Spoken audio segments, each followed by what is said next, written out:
예. 안녕하세요. 예, 최경훈입니다. 목소리가 제가 많이 지금 허스키하죠? 듣기가 좋으면 좋겠는데, 갑자기 날씨가 좀 차가워진 데다가 제가 지난 주말부터 이번 주 초까지 조금 그 강의들이 많아가지고 무리했더니, 어제 아침에 일어나니까 목이 완전히 가버렸더라고요. 그래서 미리 좀 양해 말씀을 좀 구하겠습니다. 오늘 소리가 워낙 제가 스스로 좀 잘 안 나서 한 주 좀 미뤄볼까 하다가 그래도 지난주에 예고편을 해놓고 마무리를 못 지은 대목이 있어가지고 예의상 최소한 그거라도 하고서 마치는 게 좋겠다 그런 생각이 들어가지고 조금 무리해서 좀 하기로 했습니다. 그래서 혹시 이렇게 방송 라이브로 들으시다가 도저히 소리 듣기 힘들어요 이런 느낌이시면 그 사인을 주세요. 쉬었다 하세요. 한 주 쉴게요. 그러시면 제가 조금 적절한 선에서 마무리하고 다음 기회를 좀 예약을 하도록 하겠습니다. 지난주에 제가 그 비밀을 하나 알려드린다고 해놓고, 감질만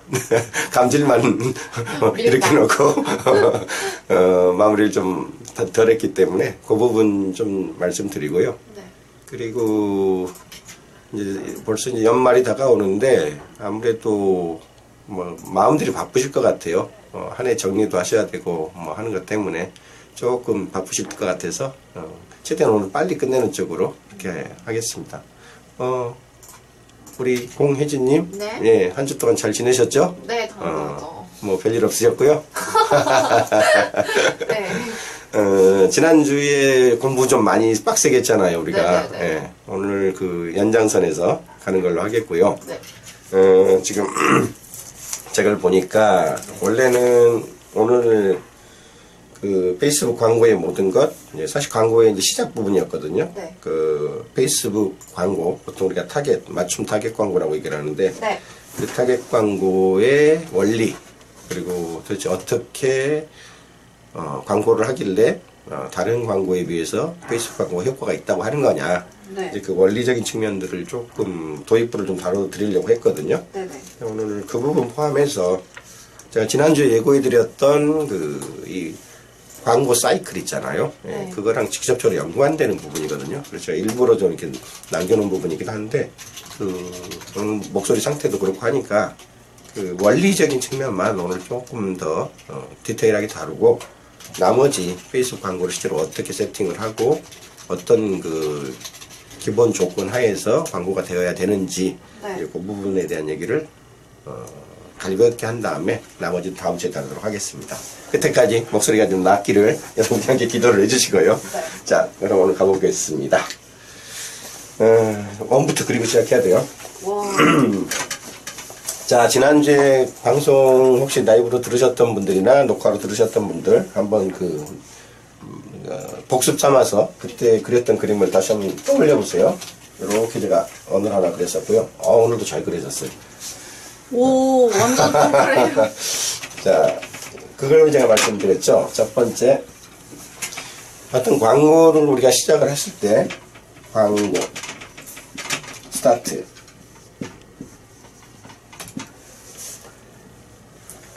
우리 광고를 하는 최종적인 목적은, 제가 그때도 말씀드렸는데, 어떤 전환, 성과를 기대를 하는 거거든요. 네네. 여기서 전환이라고 합니다. 자, 광고의 최종 목표를 통해서 내가 이루려고 하는 그 목표가 뭐냐는 거예요. 그래서 보통 그때 이제 우리가 내가 쇼핑몰을 운영한다고 가정하고, 네. 10개를 판매하겠다. 주문 10개를 받겠다라는 걸 전제를 한번 해보자고 그랬어요. 그래서 온라인 쇼핑몰이면 기본적으로 이 온라인 쇼핑몰에 사람들이 들어올 수 있도록 기본적으로 방문이 일어나야 된다. 네. 네, 이걸 유입이라고 표현한다고 그랬죠. 네. 방문이 되지 않은 상태에서 주문을 전환이 일어나길 기다리기는 어려운 거니까 그랬다는 얘기고, 그래서 10개를 판매하려고 보니 네. 기본적으로 우리나라 쇼핑몰의 평균적인 전환율의 기초에서 볼 때 2.5%를 잡았더니 400명의 방문이 필요했다. 네. 그리고 이 400명을 광고를 통해서 유입을 해오려면 결국은 노출을 시키고 그 사람들한테 도달을 시켜야 되는데, 노출, 도달. 우리나라의 현재 일반적인 그 배너 광고, 디스플레이 광고라고 보통 부르죠. 디스플레이 광고의 평균적인 클릭률, CTR이라고 제가 말씀드렸죠. 네. 클릭률이 1%대에 불과하다. 페이스북이 아주 잘 나온다고 하는데도 불구하고 지금 1.6%로 그 단계고요. 네. 대부분 구글만 하더라도 이게 0.4%대밖에 안 됩니다. 실질적으로 아주 내가 광고를 기획을 잘해서 정말 섹시하게 만들고 누르지 않으면 안 될 것 같은 어떤 그런 걸 줬다든가, 혹은 이 클릭률을 높이는 방법의 또 하나는 타겟팅을 정확하게 하는 거예요. 이 정보를 줬을 때 네. 안 눌러보면 안 될 것 같은 관심사를 이미 갖고 있는 사람들만 대상으로 뿌리면 네. 또 상대적으로 이렇게 클릭률이 높아지거든요. 네네. 그래서 이거를 최고 뭐 2%까지 잡는다고 치더라도 평균 1%를 기준으로 할 때 여기 400명을 유입을 해오려면 우리는 4만 명한테 노출해야 된다. 기억나시죠? 네. 여기까지 얘기를 했었고요. 그리고 이 4만 명한테 노출을 하려고 보니 네네. 노출당 들어가는 기본적인 광고 비용, 단가, 네. 페이스북의 CPM 단가 기준으로 1000명당 보여주는 단가 비용으로 거의 7,000원이 넘게 들었기 때문에 한 노출이죠. 1노출당 들어가는 비용은 7원이다. 이걸 기준으로 해서 계산했더니 28만 원이 나왔다. 뭐가? 첫 번째 스타트할 때 광고비가.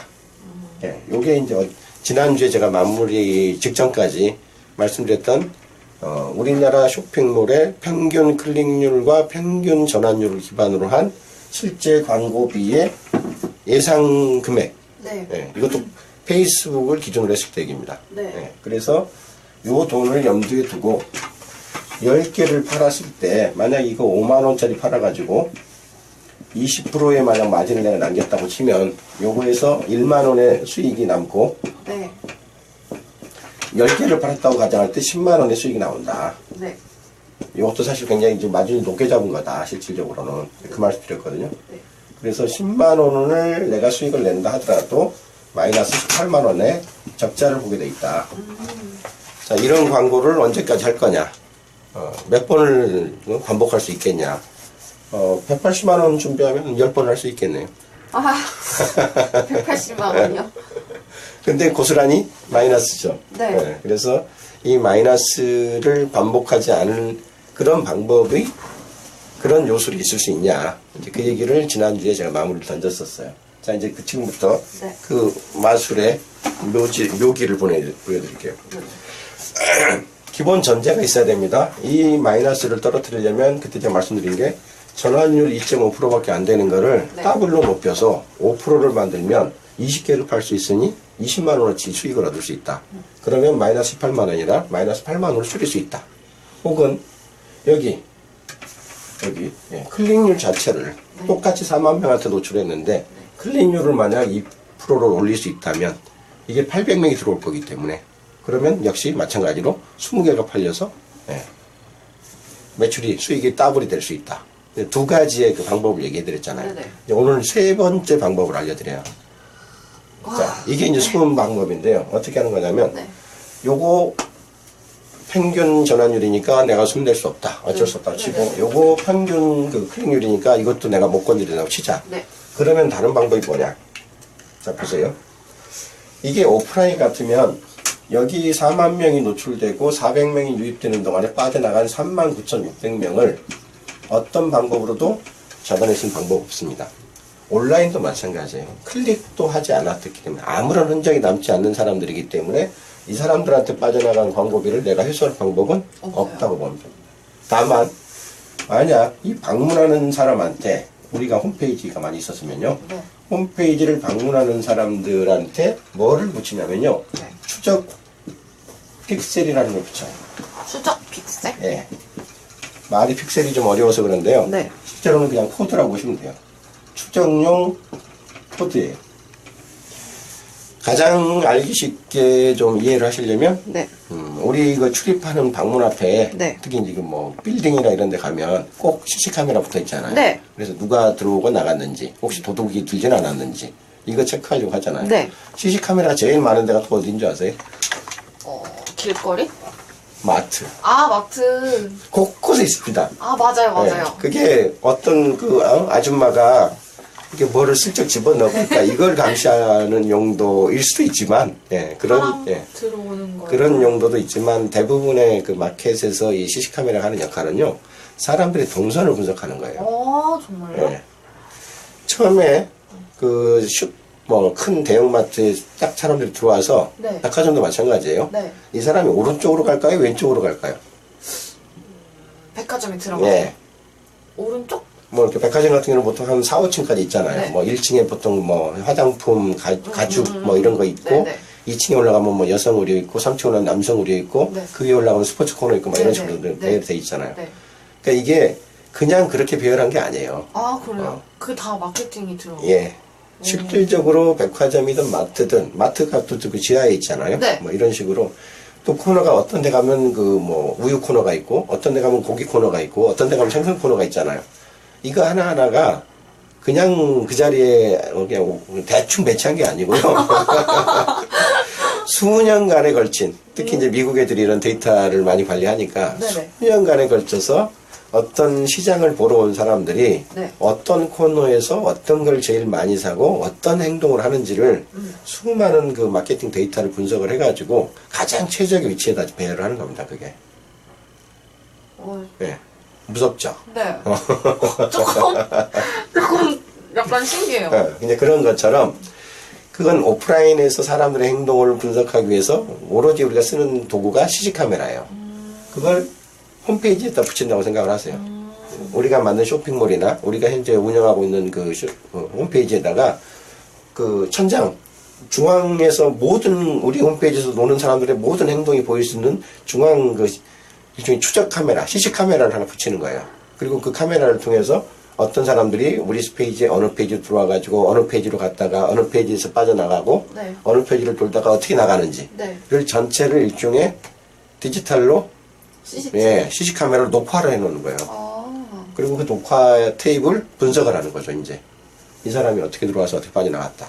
자, 근데 한번 생각을 해보세요. 누군가가 이제 우리 이 매장을 상상을 하고요. 우리 홈페이지를, 우리 쇼핑몰을 하나의 매장이라고 가정을 하고 그 입구에다가 혹은 그 중앙 그 모든 그 층을 다 이렇게 지켜볼 수 있는 중앙에다가 그 CC 카메라 하나 붙였다고 치고 이 카메라에서 보이는 모습을 이제 내가 분석을 하는데 이 사람이 자기 머리나 이 가슴에다가 나 아무개 어디 사는 어느 동에 사는 누구예요라고 이름표를 붙이고 오지 않는 한 그 사람이 얼굴만 찍힌 사진을 가지고 얘 누구예요라고 할 수는 없잖아요. 네, 맞아요. 그렇죠?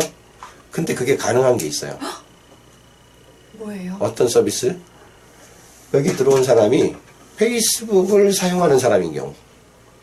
페이스북은 내가 지난번에도 한번 말씀드렸나요? 24시간 로그인 서비스라고? 아, 네, 맞아요. 네. 페이스북의 기본 특징이 네. 24시간 로그인 서비스예요. 네. 왜? 왜? 계속 보기 위해서.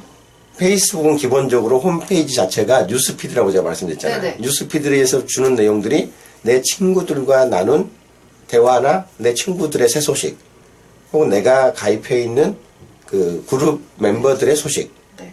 혹은 내가 좋아요를 해서 구독 신청을 한 페이지들에서 올라온 새로운 소식을 주기 위한 공간이 뉴스피드라고 그랬고 네. 그게 페이스북의 각자 18억 명이 각각 따로 갖고 있는 홈페이지라고 그랬잖아요. 네.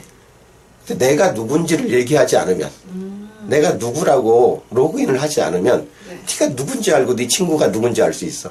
네가 누군지 알아야지 네가 가입한 그 그룹이 어딘지 알지. 맞아요. 저 처음에 페이스북 그쵸? 시작했을 때 네. 보통 모든 홈페이지들을 들어가면 그쵸? 로그인을 안 해도 어느 그렇죠. 정도 보일 수 있거든요. 근데 그러니까 이건 볼 수가 네. 없는 거예요. 자기하고 관련된 친구들의 소식, 자기가 가입해 있는 페이지의 소식, 혹은 자기가 가입해 있는 그룹의 소식을 듣고자 하는 서비스이기 때문에 기본적으로 로그인을 하지 않으면 내가 누군지 알 수 없고 내가 누군지 모르는데 그 사람한테 뭘 보여줄 거예요. 그래서 페이스북은 24시간 로그인 서비스입니다. 그리고 이 24시간 로그인된 상태에서 들어와요. 어떤 페이지든 들어와요. 뭐 이 사람 네이버를 갔든 뭐 구글을 뒤졌든 누구 쇼핑몰을 갔든 페이스북의 로그인 정보를 이미 갖고 있는 상태에서 들어와요. 겁나죠? 네. 그러면 페이스북 로그인 돼 있는 상태에서 제가 뭐라고 이제 다. 예, 이 상태에서 우리 쇼핑몰을 들어오기 때문에 마치 자기 머리띠를 하나 저 목동에 사는 누구입니다라고 머리띠를 두르고 우리 홈페이지에 들어오는 거나 마찬가지예요. 와, 신기하다. 그러니까 어때요? 여기에 이 CC카메라에 찍힐 때는요, 네. 그냥 내 얼굴만 찍히는 게 아니라 아무개입니다라고 찍히는 거예요. 그러니까 이런 서비스가 그 페이스북과 같이 실명의 로그인을 요구하는 서비스면 다 추적이 가능하다고 보면 돼요. 근데 전 세계적으로 지금 이만한 그 그룹을 갖고 있는 예, 실명 기반의 커뮤니티 서비스는 페이스북 외에는 거의 없다고 보시면 돼요.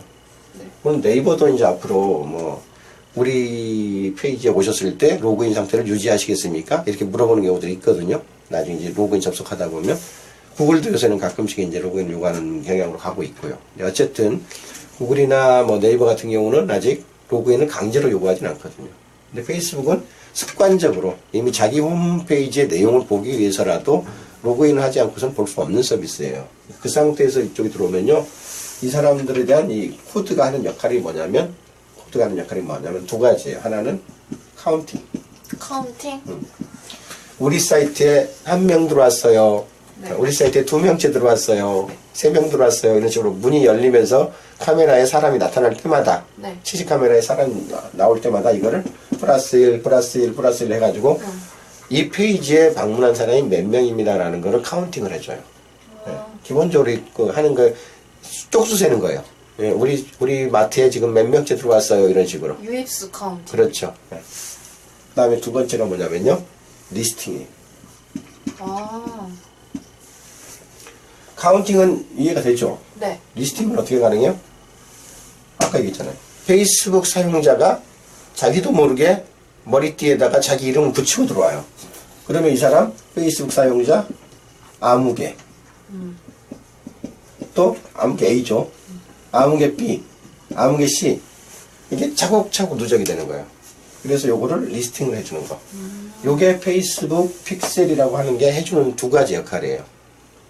그리고 요거는 구글 같은 경우도 똑같이 해요. 페이스북의 지금 픽셀은요, 사실은 구글의 추적 기능을 그대로 갖다 지금 카피하고 있는 거예요. 아, 그래요? 거의 복사 버전이라고 생각하면 돼요. 자, 그러면 의문이 들죠. 아니, 페이스북은 24시간 로그인한 상태니까 좋아, 아무개 APC라고 우리가 이걸 모을 수 있다고 쳐. 네. 구글은 로그인을 요구하지도 않는데 이걸 어떻게 모으지? 구글도 리스팅을 해줘요.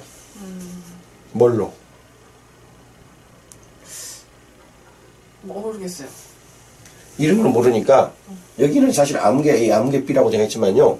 이건 사실 책임이면 책임은, 공예진이면 공예진 이렇게 사람 이름을 갖다 이런 사실 그 리스팅을 해요. 근데 진짜 구글은 누군지 모르니까요. 네. 진짜 아무개라고 해요. 아, 그래요? 아무개 1, 아무개 2, 아무개 3 이런 식으로. 구글이요? 예. 그리고 이 이름은 지가 임의로 부여를 해요. 1, 2, 3, 4, 5, 6, 7 다시 1, 2, 3, 4, 5, 6, 7, 8 뭐 이런 식으로. 그래서 막 숫자가 뭐 거의 뭐 한 10자리가 한 2개쯤 겹치는 걸로. 왜냐면 얘는 사실 사람을 카운팅하는 게 아니라 어떤 브라우저가 딱 열리는 순간 그 브라우저 안에다가 추적 코드를 넣어놓고 이 브라우저로 말씀드릴 것 같으면 이 브라우저를 연 사람으로 말씀드릴 것 같으면 몇 월 며칠 몇 시에 어느 브라우저에 들어와가지고 무슨 짓을 하다가 이렇게 나갑니다라고 그 사람한테 임의의 아이디를 부여해요. 예, 숫자와 숫자로 이렇게 결합돼요. 그래서 그 임의의 아이디를 엮어줘요. 임의의 아이디를 사용자의 묶음을 만들어줘요. 이거를 구글에서는 리타겟팅 목록이라고 얘기합니다.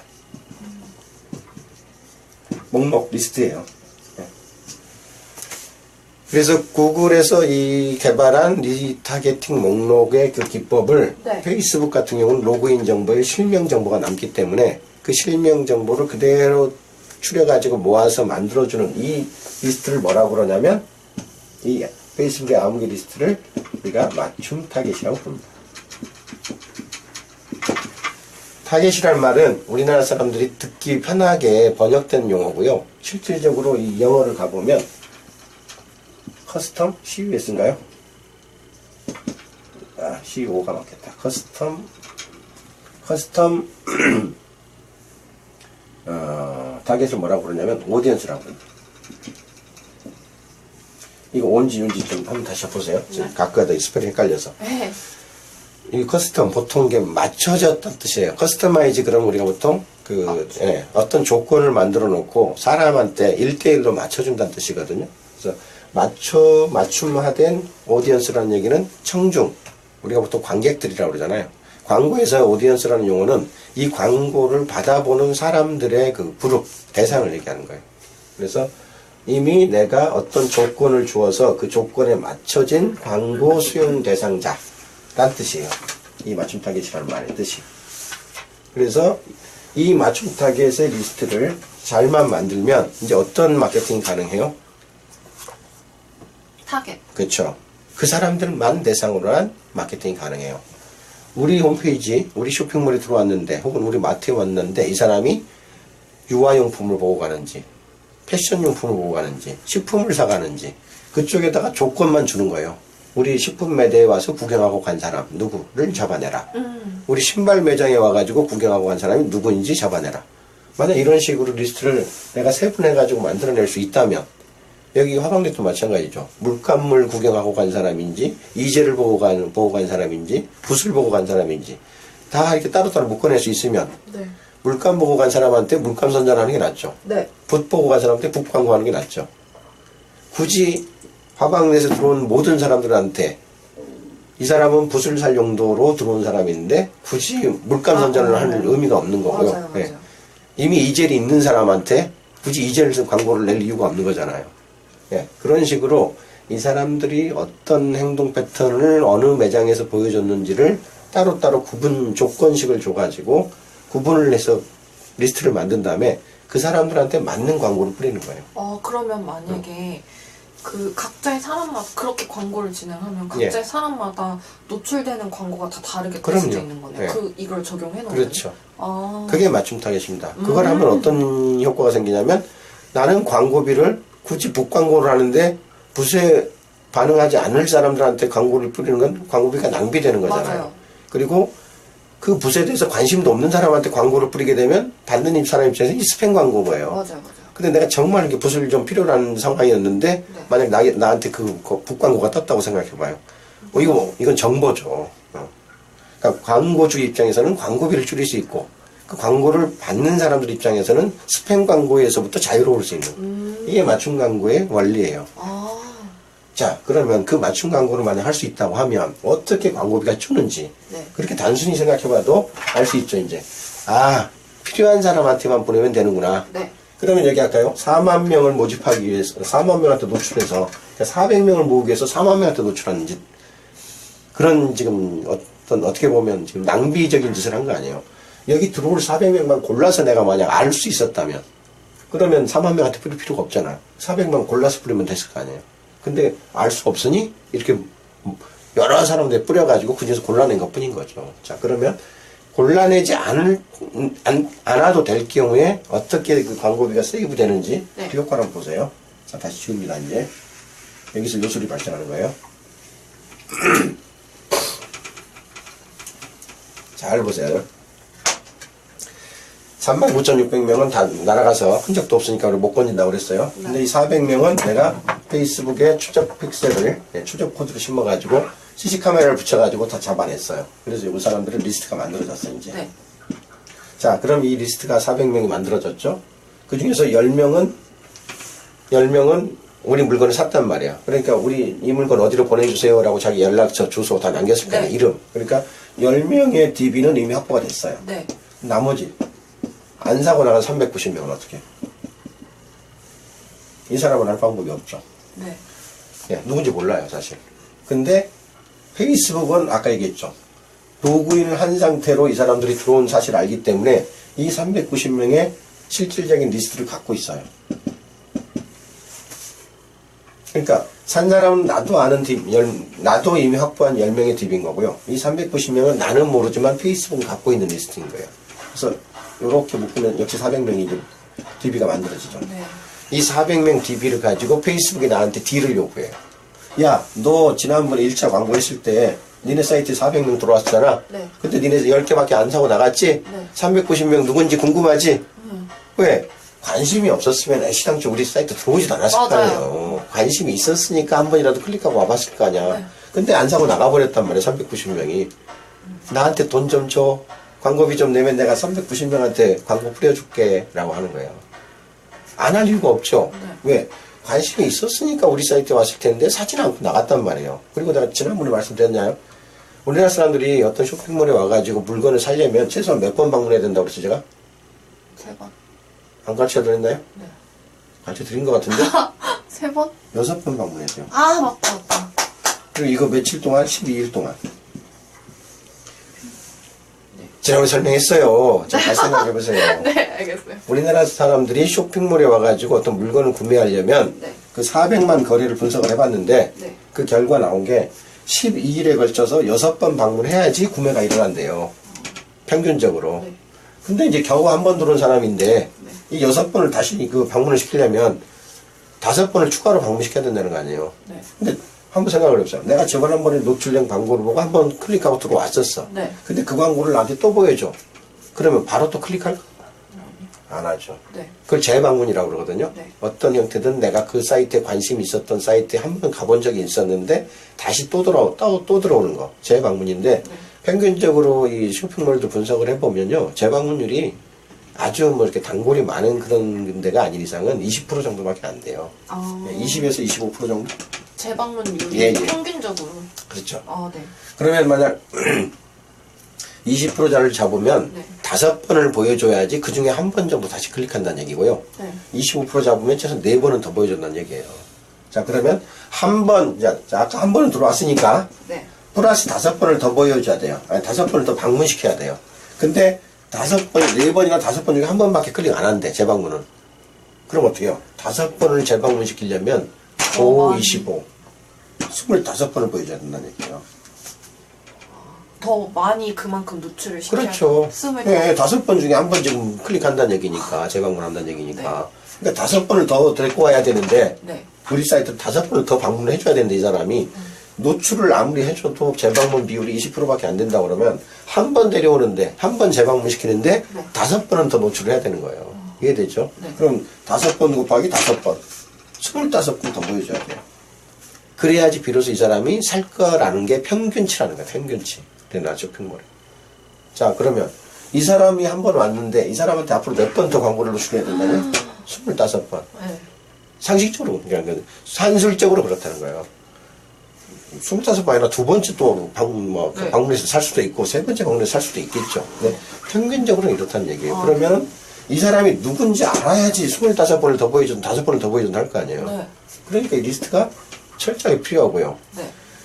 페이스북이 이렇게 딜을 요구하는데, 야, 니네 400명 들어와가지고 10명밖에 안 사고 나머지 400명 나갔잖아. 너 이 사람들한테, 앞으로 5번 더 여기 유치해야지 니 거 팔 수 있다? 이 사람들한테만 내가 광고 내줄게. 광고비 낼래, 안 낼래요? 내야지. 안 낼 수 있어요? 아니요, 저 낼 것 같아요. 내죠. 자, 내면, 네. 내면 이제 어떤 일이 벌어지는지 보세요. 내면, 그때 이제 요술이 벌어져요. 와. 400명의 리스트가 확보됐다고 그랬잖아요. 네. 이 10명 산 사람들 포함하면. 네네네. 자, 2차 광고를 하는데요. 2차 예. 광고. 1차 광고에서 이렇게 이제 우리가 28만원 쓰고 이만큼 건졌으니까, 네. 400명 잡았으니까, 네. 2차 광고를 할 때, 맨 먼저 이 사람들을 먼저 넣어요. 노출을 이 사람들을 1차로 먼저, 우선적으로 넣는 거예요. 아. 자, 보세요, 그럼.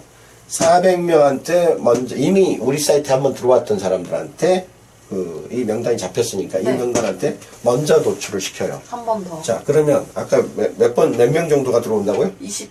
20 내지 25%가 네. 재방문 한다고요. 네. 여기 400명한테 노출해요. 네네네. 그러면, 뭐, 좀 많이 잡아서 25%를 잡으면, 네. 4명 중에 1명이 방문한다는 얘기잖아요. 네네. 자, 그러면 400명의 리스트한테 다시 노출을 하면 여기 몇 명이 들어와요? 100명이 들어오죠. 네. 왜? 4분의 1, 25%로 재방문율을 잡으면 이 중에서 400명 중에서 4명 중에 1명 정도가 다시 들어온다고 하니까, 재방문을 한다고 하니까, 이렇게 되면 여기 100명 정도가 다시 들어올 가능성이 있죠. 자, 그러면 이제 광고를 내가 때리기도 전에 이 사람들한테 이미 우리한테 확보된 400명한테만 먼저 이 노출을 시켰더니 100명이 이미 들어왔어. 잡혔어.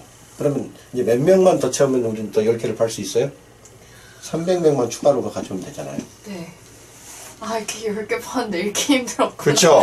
와, 진짜, 네. 자, 100명은 이미 우리가 확보한 리스트, 네. 이제 잠재 고객 네네네. 리스트 중에서 이미 100명의 재방문자를 확보를 했어요.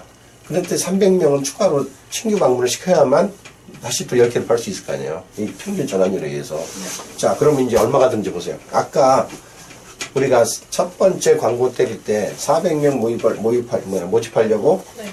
방문시키려고 4만 명한테 그랬잖아요. 이제는 300명만 추가로 가져오면 돼, 신규로. 그럼 얼마? 3만 명한테 뿌리면 되잖아요. 네. 그렇죠? 네. 자, 그러면 이제 광고비가 얼마 들어요? 한 번 노출당 7원씩 해서 3만 번 노출. 그러면 어떻게 해요? 37에 21만 원 들죠. 네. 얼마 줄었어요? 광고비가? 7만원. 7만 원 줄었죠. 네. 이 400명한테 보여주는 비용은 사채에 갔다 2,800원밖에 안 들어요. 2,800원. 네, 여기 7원씩 아, 네네. 아까 400명 여기다 노출했잖아. 네네. 여기도 7원 들 거 아니에요. 네. 2,800원.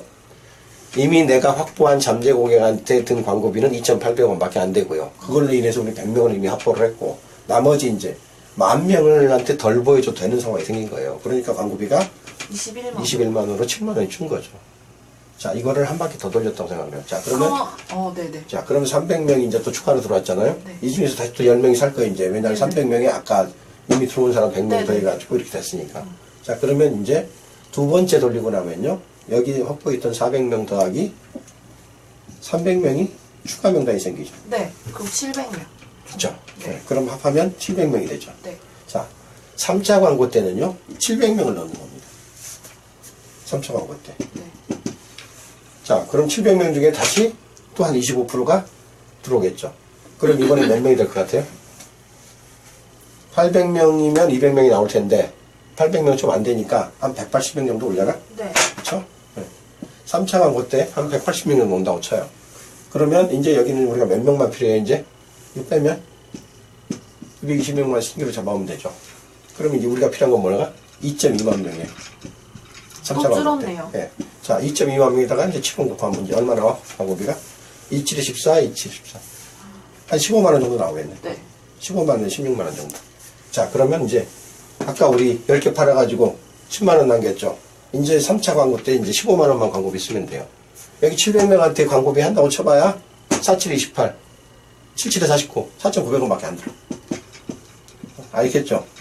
이미 확보한 700명에 대해서는 77에 49에서 4,900원만 광고비 내면 돼요. 이미 내가 명단을 확보하고 있으니까. 근데 여기에 이제 그만큼 줄어버리니 한 2.2만 명한테만 내려면 아까 했던 7%씩 곱해봐야 19만 원, 16만 원 정도. 자, 그러면 이제 어떻게 해요? 마이너스 아까 처음에 마이너스 18만 원 나던 게 3차 광고만 했는데도 이제 마이너스 한 6만 원까지 떨어졌잖아요. 네. 요걸 4바퀴 돌리고 5바퀴 돌리고 6바퀴 돌려봐요. 그럼 점점. 그러면 점점 내 잠재 고객 리스트는 늘어나고 네. 그만큼 내가 신규로 끌어와야 되는 이 랜덤. 네. 예, 요쪽 대상은 점점 줄어들고 그러면 그만큼 광고비는 떨어지고. 그럼 1차 광고 때는 크게 그런 뭔가 구매가 이루어지겠지 이런 기대보다는 5번 방문시켜야 된다니까. 뭔 소리 하는 거야, 지금. 그러니까 그렇게 예. 그런 게 보다는 1차 때 네. 가장 큰 의미 있는 거 일단 리스트를 뽑아낼 수 있는 게 가장 큰 거네요. 핵심이 그겁니다. 2차, 3차 예. 그 다음에 다가. 이게 오늘 설명할 다예요.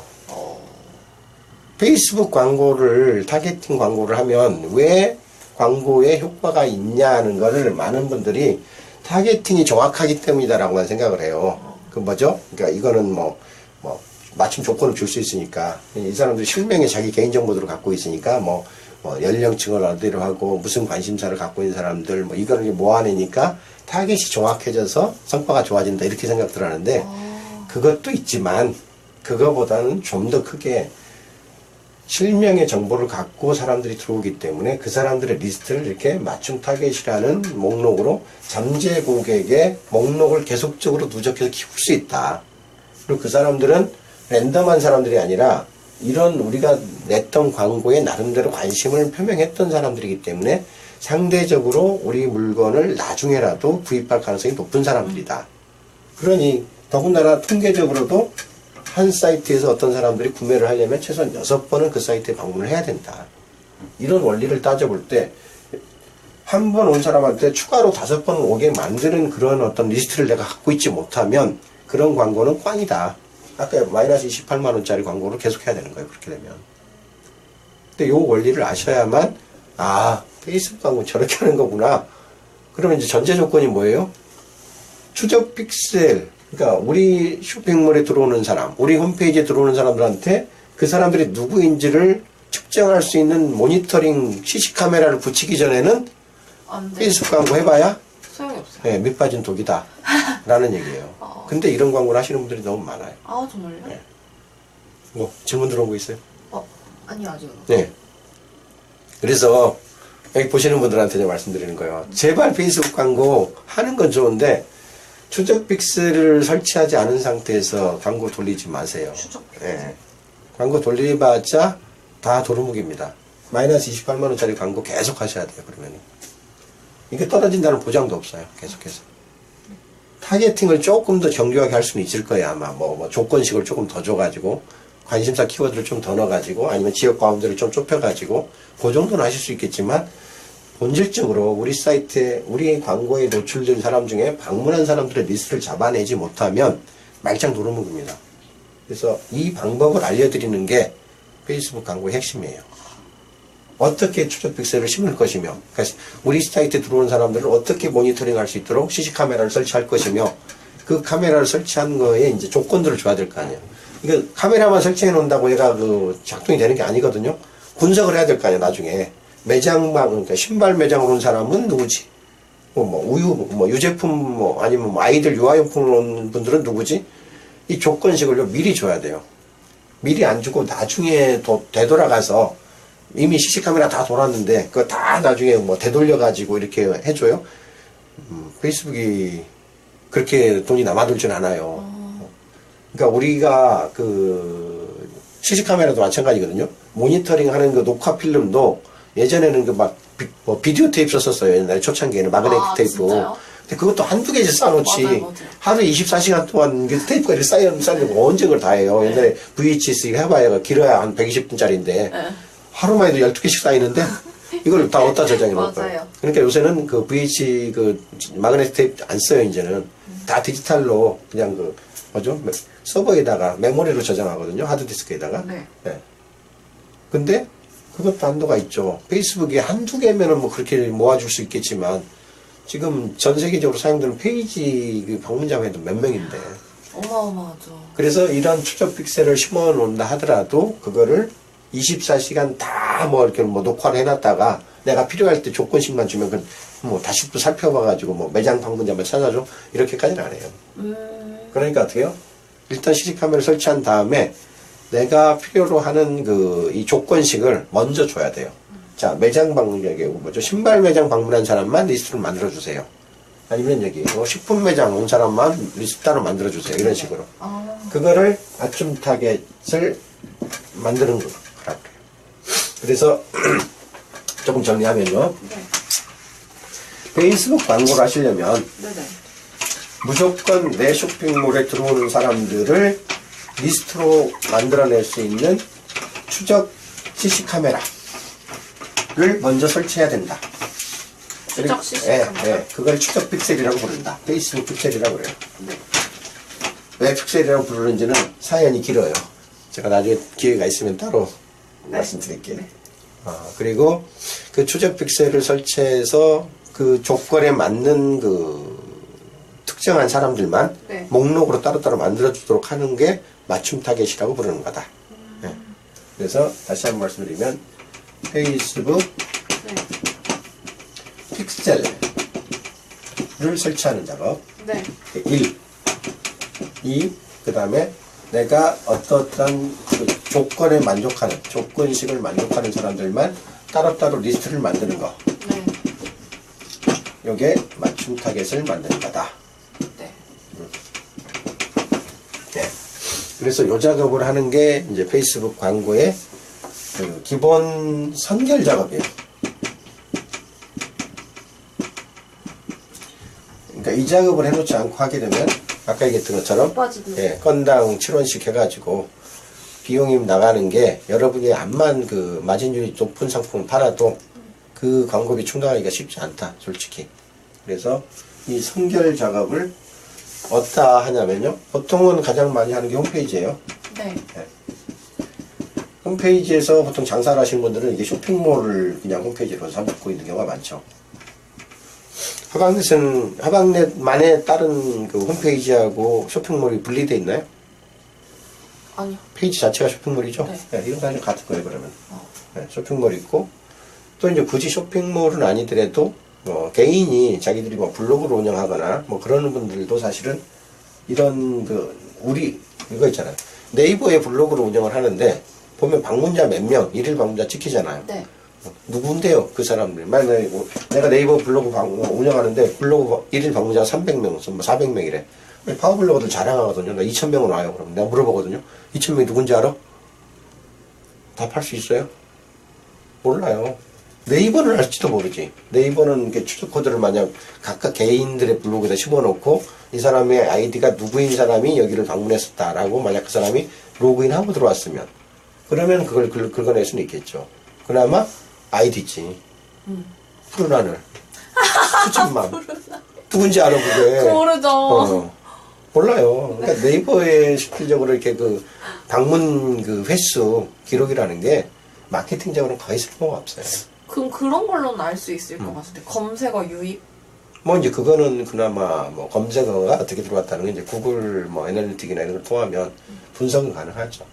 붓을 치고 들어왔는지 뭐 물감을 치고 들어왔는지. 어쨌든 블로그 마찬가지예요. 또 뭐 있죠? 홈페이지는 홈페이지인데 일반적으로 우리가 사람들이 쓰는 홈페이지는 여러 가지 도구에 의해서 만들어지는데 네. 요새는 가장 그 관리가 편한 그 도구로 워드프레스를 많이 써요. 워드프레스? 네. 전 세계 웹페이지 만들어진 거에 거의 25%는 워드프레스로 만들어서 그래요? 네. 그래서 워드 프로세스 아니에요. 워드프레스. 네. 워드프레스. 네. 출판하다라는 뜻이에요. 네. 워드를 출판한다. 영어 공부도 되네요. 네, 전 세계적으로 가장 많이 쓰고 있는 홈페이지 저작 도구고, 네.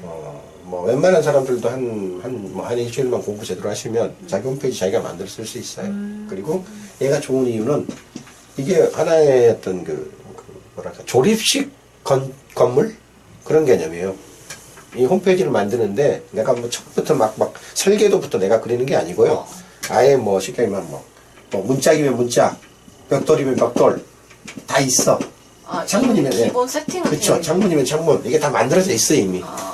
그럼 어떻게 해요? 나 기본적으로 뭐 이렇게 뭐 2층짜리 사각형 집을 지을래. 아니면 뭐 위에 여기 판넬이 되어 있는 뭐 그런 집을 지을래라고 자기가 기본적으로 이런 그 모델들 있죠. 네. 모델들이 홈페이지에 모델들이 이미 다 만들어져 있어. 이걸 템플릿이라고 그래요. 네. 혹은 테마라고도 하죠. 테마. 네, 네. 테마라는 표현을 많이 써요. 그래서 내가 짓고 싶은 집은 이런 모양이야. 홈이니까. 그렇게 홈의 모양을 미리 테마에서 하나 정해요. 그럼 기본 그 템플릿을 가지고 딱 하나 틀거리를 정해주고 그 다음에 내가 야 이 문짝이 마음에 안 들어. 이 문짝 이걸로 바꿀래. 네. 창문 마음에 안 들어. 이거 바꿀래. 그러면 네. 그것만 따로따로 떼서 붙일 수 있어요. 이런 어떤 추가적인 장치를 플러그인이라고 그래요. 플러그인이라는 말 아시죠? 네. 전원 콘센트에다가 네. 뭐 새로 쓰고 싶은 기계가 있으면 뭐 선풍기를 쓰고 싶어. 뭐 아니면 뭐 냉장고 쓰고 싶어 그러면 전원에다 코드 하나만 넣어가지고 새로운 기계를 쓰게 되잖아요. 네, 그런 것처럼 이 플러그인이라는 그 도구를 이용해 가지고 야 문짝 새거 그다음에 이 창문 새거 그런 식으로 바꿔낼 수 있는 거예요. 자 이런 식으로 만들어지는 게 이제 워드프레스인데 마찬가지로 이렇게 만들어지는 조립식 건물에는 네. 이 코드를 씹는 것도 쉬워요. 추적 코드 씹는 것도 야 저기 우리 그 CC카메라 감시용 카메라 하나 여기다 심어줘 라고 하면 그냥 달랑 딱 하나 그냥 심을 수 있어요. 그래서 이런 식으로 내가 어떤 방식으로 만들어진 홈페이지냐 혹은 내가 누구 쇼핑몰도 여러 개잖아 우리나라 뭐 카페24 쇼핑몰부터 시작해가지고 뭐 고도몰 쓰는 사람들 뭐 가비아커 쓰는 사람들 후이지커 쓰는 사람들 많거든요. 네. 어쨌든 각각의 쇼핑몰도 어디 걸 쓰느냐에 따라서 네. 어디에다가 이게 이 추적 코드를 박아주면 좋은지 그런 것들이 있거든요. 블로그도 마찬가지예요. 미안하지만 근데 이제 네이버나 다음 블로그 같은 경우는 내가 직접 소스를 건드릴 수 있는 것들이 아니거든요. 남의 집에 그 새들어 들어가서 하는 거기 때문에 함부로 못질이나 망치질 할 수가 없어요. 네네. 그러니까 이런 경우는 내가 코드를 임의로 넣을 수는 없어요. 그럼 이 페이스북에 아니 그 픽셀을 네. 설치하는 거는 이 책에 지금 나와 있거든요. 나와 있죠. 네네. 네, 그거 보면서 공부하셔야 돼요. 그리고 블로그 중에서 유일하게 내가 스스로 코드를 심을 수 있는 블로그가 딱 하나 있어요. 어떤 거요? 티스토리. 아 그래요? 티스토리는 다음에서 제공하는 그 전문 블로그 툴인데 네. 초대 형식으로 만들 수 있게 돼 있거든요. 네. 근데 어쨌든 얘는 소스를 HTML 소스를 내가 편집할 수 있도록 허용해줘요. 그래서 요거는 넘어주세요. 자, 그래서 이제 그러면 이제 뭐가 이제 숙제죠 우리한테 떨어진? 설치하기. 어떻게 설치할 것인가? 네. 또 맞춤 타깃은 어떻게 만들 건가? 네. 이건 근데 그거에 사실 대해서 이제 생각을 네. 해봐야 돼요. 근데 이거는 이제 화면을 안 보여주면 설명해주기가 참 어려워요. 그럼 그건 네. 홈페이지에는 어떻게 심죠? 쇼핑몰에 어떻게 심죠? 블로그에는 어떻게 심죠? 또 티스토리에 심을 수 있다고 했는데 저는 여태까지 운영하고 있는 네이버 블로그가 있기 때문에 티스토리를 갈아탈 수 없어요. 그리고 또 네이버에 노출이 더 잘 되기 때문에 난 이 네이버 블로그 편집할 수 없어요. 네이버 블로그에다가 그러면 어떻게 우리 방문자를 그 리스트를 만들 수 있는 방법 없나요? 없어요. 있어요. 아 그래요? 네.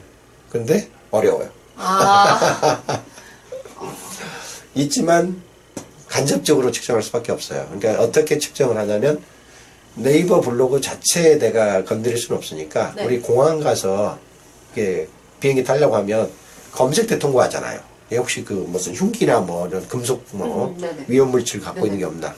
검색대를 통과해야지 그 다음 문을 통과할 수 있잖아요. 네. 마찬가지로 네이버를 들어가기 전에 검색대를 하나 만드는 거예요. 그래서 이 사람이 누구다라는 걸 스캔해가지고 딱 잡아낸 다음에 네이버로 들어가도록. 이렇게 그걸 경유 페이지라고 그러거든요. 아, 네, 예. 알아요. 경유 페이지를 하나 내 서버에다가 우리 웹페이지에다 만들어가지고 광고를 때릴 때 네이버 어디로 가라고 광고를 때리는 게 아니라 이 검색대를 그 뭐죠? 랜딩 페이지라고 그러죠. 검색대에 연결되는 URL을 갖다가 먼저 넣고 뭐죠? 오게 만들고 거기를 통과하는 순간 네이버로 가도록 자동으로. 본인들은 몰라요. 0. 몇 초 만에 그냥 넘어가 버리기 때문에 그런 방식으로 간접적으로 접근은 가능해요. 뭐 손은 좀 가죠 아무래도. 네. 그래서 이제 그렇게 하면은 이런 어떤 형태의 그 목적지들 간에 내가 필요한 그 장치를 미리 취해 놓으면 코드 이 추적 픽셀을 설치를 잘 해 놓으면 그걸 가지고 우리 사이트에 누가 어떻게 움직이는지를 관찰할 수 있다. 그 리스트 이제 중요한 거 그 리스트를 내가 받으면 참 좋겠죠. 네. 안 줘요. 아, 페이스북이 그걸로 장사하기 때문에. 그렇겠죠? 네. 그럼 우리가 직접 알아내야죠. 그렇죠. 네. 그러니까 이제 이게 막 쌓였다고 쳐요. 이제 앞으로 네. 이제 페이스북한테 뭐 내가 광고비를 얼마를 드렸던 간에 네, 네. 점점 이제 이렇게 쌓이긴 쌓였어. 네. 마침탁도 만들었기 때문에 네, 네, 네. 뭐 신발 매장 방문자 네, 뭐 식품 매장 방문자 다 쌓았어. 네. 근데 정작 이제 그 누군지 모르니까 네. 누군지 모르고 페이스북한테 광고를 의뢰할 때마다 광고비가 나가잖아요. 네. 그 돈을 좀 줄이려면 그 사람들이 누군지 명단을 알아내야 되잖아요. 이 맞춤 타겟의 실제 명단이 누구냐 그럼. 페이스북 안 줘요. 개인정보기 때문에. 네, 맞아요. 그러면 이 명단을 확보하는 광고가 또 있어요. 그거를 잠재 고객 광고라고 해요. 잠재 고객 확보 광고라고 불러요. 잠재 네, 네. 고객. 리드를 딴다고 그래가지고 리드 애드라고 그러는데 L-E-A-D 애드 원어로 영문으로는 우리말로 번역이 어려우니까 잠재 고객 확보 광고라고 해요. 이건 어떤 식으로 하냐면 이제 명단이 뭐 500명이고 1000명이고 만들었다고 쳐요. 네네. 그러면 그 명단만 대상으로 추가 광고를 뿌리는 건데요. 어떤 광고냐면 설문 광고예요. 당신이 우리 맞춤 타겟인 건 내가 알겠는데 네. 당신의 연락처를 페이스북에 안 줘. 이메일도 안 주고 휴대폰도 안 줘. 그러니까 내가 당신한테만 특별히 뭐 더 좋은 그 아이템을 하나 선물할 테니까 대신 당신 연락처를 날 줘. 빠트하는 거야, 서로. 아, 네. 그러면 당신이 어차피 우리 그 잠재 고객이니 내가 당신한테만 더 좋은 그 정보를, 필요한 정보를 그때그때 내가 페이스북한테 돈 들이고 광고하지 않아도 내가 당신한테 직접 다이렉트로 줄 수 있어. 라고 하는 거죠. 딜을 하는 거예요. 근데 이 딜이 가능한 이유가 뭐냐면 페이스북은 이미 로그인을 하고 있는 상태이기 때문에 설문지를 뿌릴 때 보통 그러잖아요. 당신의 이름, 이메일, 전화번호 써서 신청 접수하세요 그러잖아요. 근데 이 광고가 딱 상대방한테 노출되는 순간 페이스북이 이미 그 사람 개인정보를 다 갖고 있기 때문에 다 이제 자동으로 입력을 해버려요. 아무개, 전화번호, 이메일. 그리고 나서 그 사람은 이제 설문에 요거 나한테 보낼래 안 보낼래, 제출 버튼을 누를래 말래, 요것만 요구해요. 다른 구글이나 다른 어떤 신청서 접수 광고들을 뿌릴 때는 이 광고를 본 사람이 다 일일이 입력을 해야 되거든요. 이름, 이메일. 귀찮잖아요. 그 귀찮은 것 때문에 안 하는 경우도 되게 많거든요. 그 왜 내가 내 정보를 뭐 이렇게 힘들게 입력하면서까지 제가 주는 게 뭐 얼마나 된다고. 네. 근데 페이스북은 그런 입력의 귀찮음조차도 그냥 자체 해결. 나 다 넣어줄 테니까 네가 요 설문 광고에 응할 거야 안 할 거야, 제출할래 안 할래, 요거만 버튼만 눌러. 그리고 끝내거든요. 그러니까 상대적으로 이거에 대한 응답률이 꽤 높아요. 다른 광고에 비해서. 네. 그래서 얘기 뭐 해본 사람들 얘기 들어보면 한 건 이렇게 그 연락처를 받는데 한 500원 정도면 된다. 500원이면 굉장히 싼 거예요. 그쵸. 아까 얘기했죠. 페이스북 광고 실제로 해보세요. 제대로 안 하잖아요. 그러면 우리 게시물에 와가지고 뭐죠? 좋아요 한번 클릭해주는 비용도 300원, 500원씩 나와요. 근데 내가 앞으로 지속적으로 연락을 할 수 있는 사람들의 명단을 따는데 500원밖에 안 든다. 이것도 안 할 이유가 없는 광고예요, 사실은. 이것도 방법을 좀 공부를 하셔야죠. 페이스북 마케팅이 되게 광고 종류가 그렇죠. 많네요. 예. 그래서 그 책에 제가 그 페이스북 마케팅 보면 이제 그 후반부 있죠? 네. 챕터 5, 네. 6. 네. 네. 이쪽으로 넘어가서 이제 광고를 하면 이런 방법들에 대해서 쭉 설명을 해놓은 겁니다. 제가 한번 줘볼래요? 이 맞춤 타겟에 대해서는 제가 오늘 목이 상태가 안 좋은 관계로 오늘 사실 여기까지만 할래요. 아, 네. 도저히 지금 목이 네네. 안 좋아서 네. 이제 미리 예습하시라고 제가 숙제, 오늘은 목이 안 좋은 조건으로 네. 숙제를 내고 갈게요. 네. 그래서 자, 오늘 제가 말씀드린 게 여기 보면 어이 공부 열심히 했네. 185페이지 페이스북 광고와 맞춤 타겟이라고 하는 부분이 제가 오늘 설명드린 맞춤 타겟의 원리거든요. 네. 네, 그래서 보면 광고를 세팅하는 방법과 더불어서 네.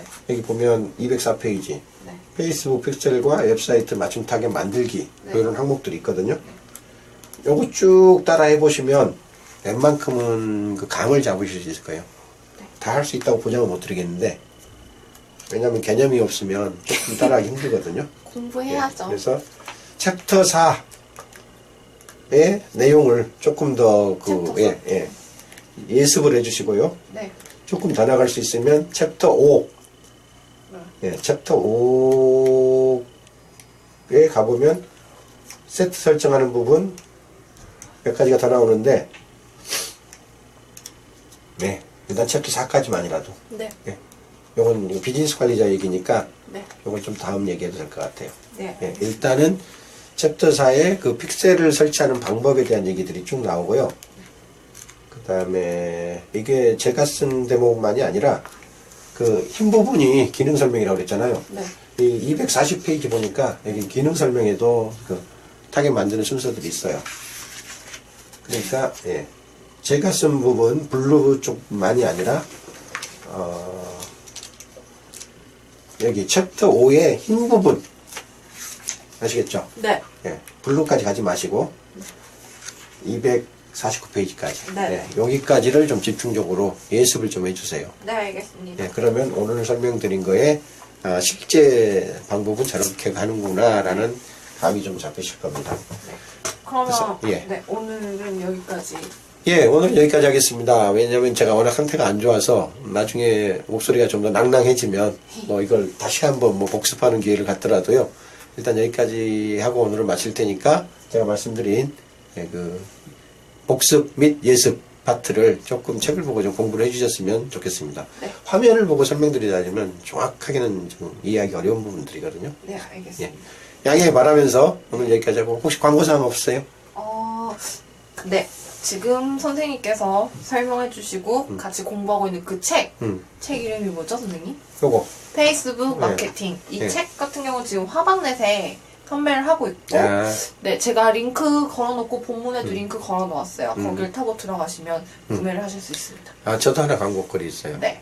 제가 한 달에 한 번씩 이 페이스북에 이 맞춤 타겟이나 이런 그 타겟 광고, 이것만 전문으로 하는, 그러니까 이게 페이스북 일반을 다루는 게 아니고 광고만 네. 전문적으로 한 10시간짜리 강좌를 하는 게 있거든요. 네. 구로 쪽에서. 네네. 그 다음 주 수요일하고 목요일 날 있어요. 네. 혹시 궁금하시거나 페이스북 광고만 따로 좀 집중적으로 한 이틀에 걸쳐서 오후 1시부터 6시까지, 네네. 그러니까 첫날 5시간, 둘째 날 5시간. 네. 뭐 나는 실력이 도저히 안 된다 그러면 그냥 첫날만 받으시고요.